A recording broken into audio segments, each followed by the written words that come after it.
My name is Michael. My parents ran a beloved sandwich shop that was adored by people of all ages.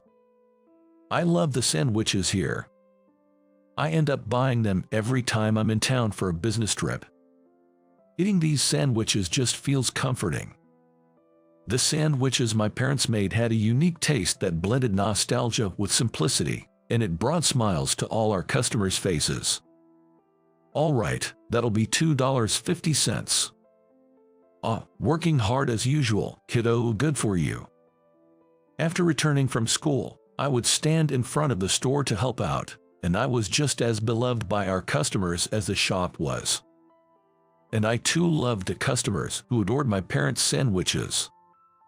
Thanks to the many repeat customers, I still remember quite a few of them to this day. Customers who came from the next town over, those who came walking with canes, and those who cheerfully said, "These sandwiches are my reward for a hard day's work." I particularly remember a customer who told me, "It's a treat for me." She was a very beautiful person. She must have been on her way home from work. She would come by almost every evening and buy a sandwich. What's wrong? It's $2.50. I would sometimes get lost in the beauty of her smile, backlit by the setting sun, as I handed over the sandwich. I didn't help out at the shop during middle school because I was busy with club activities, but my classmates would often come by to buy sandwiches. "My mom's a huge fan of your sandwiches." "Is that so? Well, buy a lot then." My parents' sandwiches weren't just delicious. They connected me with many different people who came to buy them. So, when my sister, Sarah, was born during my second year of middle school, making me the eldest son, I was determined. "Dad, I'll take over the sandwich shop one day." "Really?" "Yeah, the shop is loved by everyone, but I probably love it the most." "Michael, you say such heartwarming things." Dad would ruffle my hair with his big hands. "Come on, I'm the big brother now, so if you're going to pat someone, it should be Sarah." I tried to escape from his hand, but seeing my dad smiling so happily made me feel a bit ticklish too. However, tragedy struck unexpectedly one day. It was when I was in my third year of high school and Sarah was 5 years old. "I'm hungry. Dad and Mom are taking quite a while to come back." That day, my parents had gone to the next town to buy ingredients for the sandwiches, but they hadn't returned even as the day turned to evening. Then, the phone rang. "Hello. This is the Brown residence, right? This is the police." "The police." I was informed that my parents had been in a car accident, and I quickly called a taxi, carrying Sarah with me to the hospital. But no way. What awaited us were my parents, who had already passed away. By the time we arrived at the hospital, it seemed there was nothing that could be done. "Michael, why won't Mommy and Daddy wake up?" "I don't know why, I just don't know." "Michael." The days that followed are still a blur to me. With the help of relatives who rushed over from afar, I managed to hold my parents' funeral and complete all the necessary procedures, but none of it felt real. It was all like a bad dream. It was all so sudden. However, I was forced to confront the reality that my parents were gone when an incident made me acutely aware of it. One day, when Sarah said she was hungry, I made her a sandwich. But after taking a bite, Sarah started to cry. "Your sandwich isn't tasty. It's different from Mom and Dad's." Hearing this, she began to shed tears. Sarah, still so young, didn't fully understand the death of our parents. But at that moment, I think she realized that Mom and Dad were no longer with us. "Mommy, Daddy." I hugged Sarah as she started to cry. And that's when I resolved to protect my 5-year-old sister, no matter what. I had a desire to take over the shop. But Dad had plans for me to go to college, so he probably thought that me taking over the shop was still a long way off. He hadn't taught me anything about running the business or how to make the sandwiches. In such a state, it wasn't realistic to manage the sandwich shop alone while raising 5-year-old Sarah. So, I decided to find a job right after high school. Now, everything depended on my earnings. So, I worked desperately. Being surrounded by college graduates, I felt the need to work 3 times as hard to earn their recognition. However, sorry, I need to leave early. Children often become ill. It wasn't just once or twice that I had to leave work early because the daycare called to say Sarah needed to be picked up. That's why I worked furiously, trying to make up for the inconvenience I caused at work. Then one day, "Michael, you look a bit pale, are you okay?" My boss, Karen, approached me with concern. Karen is a powerhouse career woman, whose work ethic rivals that of her male counterparts. Not only is she highly competent at her job, but she is also very beautiful, making her popular among colleagues, regardless of gender. However, I've never seen Karen smile. Honestly, I was slightly uncomfortable around her. Moreover, showing weakness to a superior, and potentially getting less work as a result, was the last thing I needed. So, I put on a brave face. "I'm fine, I'm in great shape." But Karen's concern was justified. In truth, I was only getting about 2 hours of sleep each night. The reason was my sister, Sarah. Sarah had become unstable and often cried after losing our parents. To avoid making her sad, I would go straight to daycare after work every day. I would spend all my time with Sarah until she went to sleep. And then, I had to catch up on all the housework after she had fallen asleep, which meant I went to bed late at night. It was only natural that such days would take their toll on my body. Michael. Ironically, right after I had acted tough, I collapsed, powerless. Of course, I tried to get up immediately, but my legs wouldn't support me. Instead, my vision began to darken. Karen's unusually panicked voice shouting, "Call an ambulance," was all I could hear. When I woke up, I was in a hospital bed. The cause of my collapse was overwork. It seemed I would need to be hospitalized for a while. The doctor even warned me, saying, "If you push yourself any harder, it could be fatal," leaving me with nothing to do but hold my head in my hands.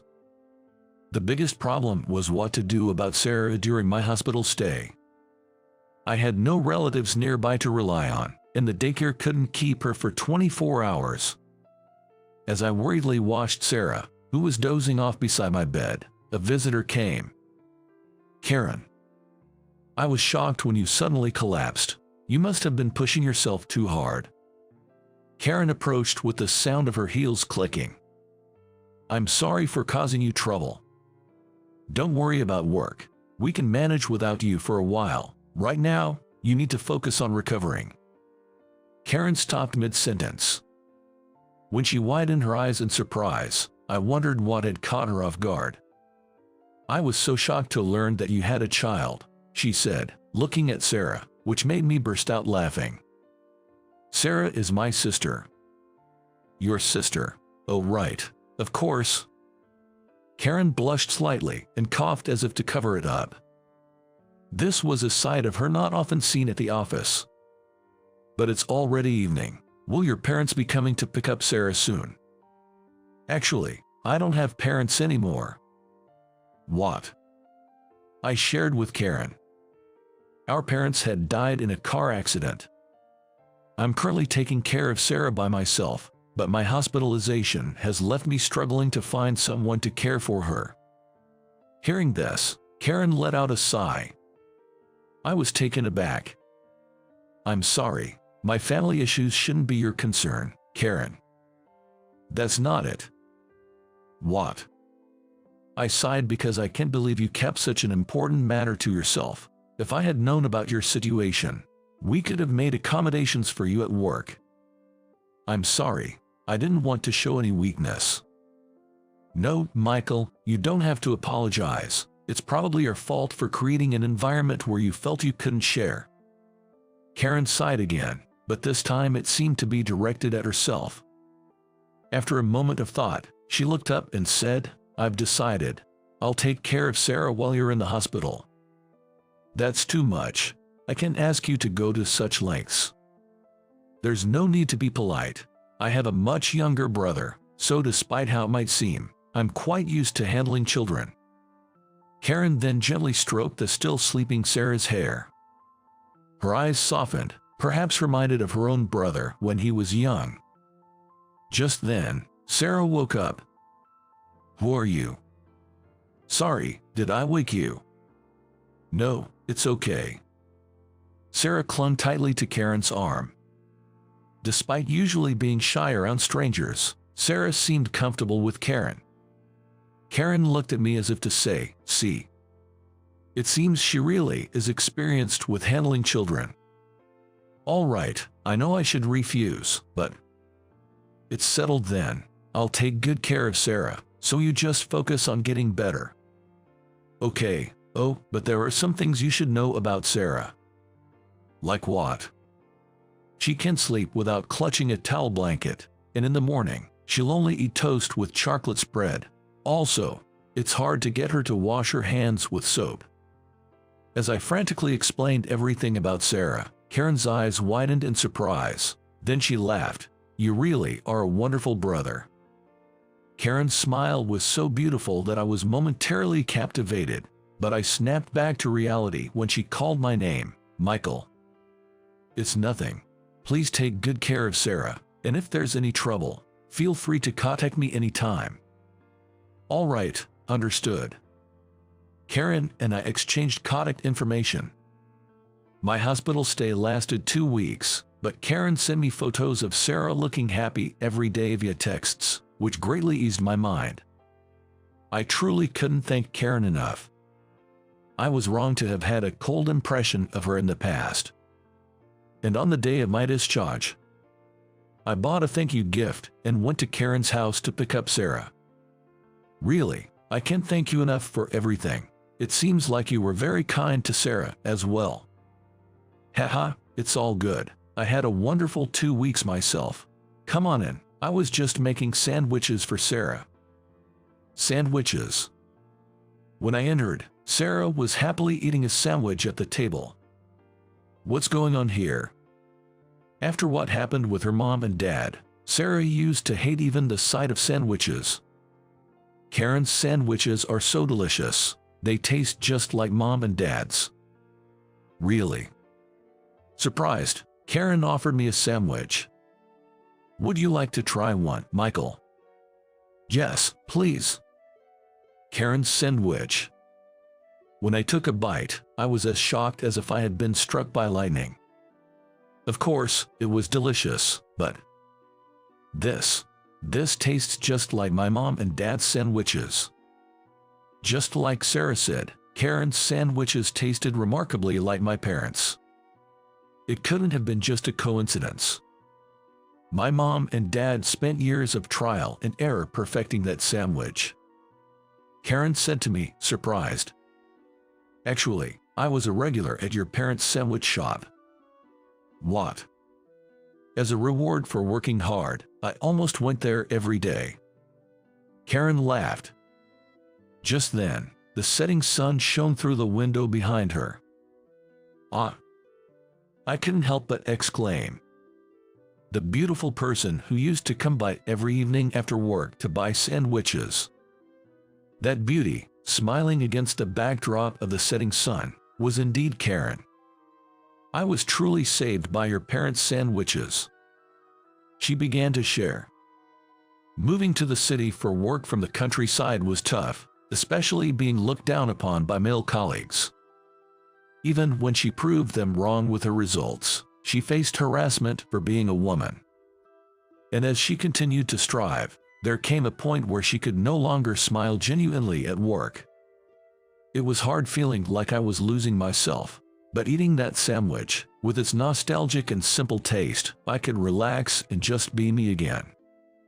Karen squinted nostalgically and then looked down at her sandwich. That's why I was really sad when that shop closed. My sandwich tastes like your parents because I tried so hard to recreate that taste myself. So that was it. I felt like I was going to cry. That my parents' sandwiches had saved Karen. And that Karen cherished my parents' sandwiches to such an extent. Hey, Michael, why did you close the shop? Karen's question made my heart ache. I couldn't replicate my parents' sandwich taste, and above all, it was impossible, managing the shop while taking care of Sarah and doing all the household chores alone. I can teach you how to make the sandwiches. What? I can help with taking care of Sarah and the household chores. Karen, what are you saying? I want you, Michael, to revive the sandwich shop. Karen said this with a steady gaze. But how can I possibly? As I averted my eyes from Karen's gaze, will he be able to make Mom and Dad's sandwiches? This time, Sarah looked up at me with hopeful eyes. Sarah. Her gaze reminded me. I remembered declaring I would take over the sandwich shop with enthusiasm when I became the big brother after Sarah was born. How my dad happily tousled my hair. Right, I really did want to take over my parents' shop. Are you really okay with this? In response to my words, Karen smiled and nodded. From that day, Karen started living with us, helping out with household chores. I spent my spare time working on reviving the shop. I fixed up the shop, which had been unused for a while, and reached out to all the contacts my parents had relied on for their support. Of course, I didn't forget to learn how to make sandwiches from Karen. Sandwiches became a daily presence on our dining table, and Sarah was happy about it. Come to think of it, Sarah has been stable lately, without any crying. I truly can't thank Karen enough. And then, 3 months later, thanks to careful planning and Karen's support, I was able to reopen the sandwich shop. It wasn't just Karen, who had been eagerly awaiting the reopening. Many of the customers who used to come by also returned right away. I was honestly anxious. Neither I nor even Karen could perfectly replicate the taste of my parents' sandwiches. That's why, when the same customers came back the next day saying, the sandwiches were delicious, the taste was so comforting, it brought tears to my eyes. Thank you for reopening the shop, we'll keep coming back. I was so moved I almost cried. Afterwards, the shop thrived.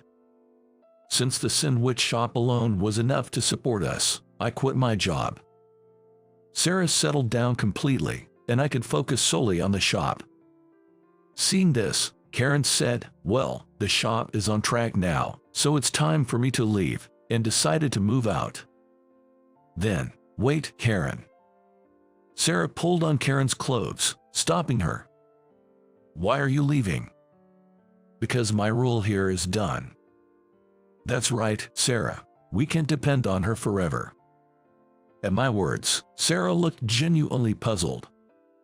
I know how Karen used to look at you at the slightest moment and smile at you, Michael, and I know you used to do the same to Karen. Sarah's words were spot on. I had come to be attracted to Karen as we lived together and shared so much time. You two should get married. Motivated by Sarah's straightforward words, I found myself rushing to Karen, holding her hand as if to stop her from leaving. Karen, I want you to stay here forever. Surprised by my words, which were akin to a proposal, Karen responded, yes, if you're okay with me. She smiled that beautiful smile I loved and nodded. The bond that my parents' sandwiches had forged. I'll cherish it forever.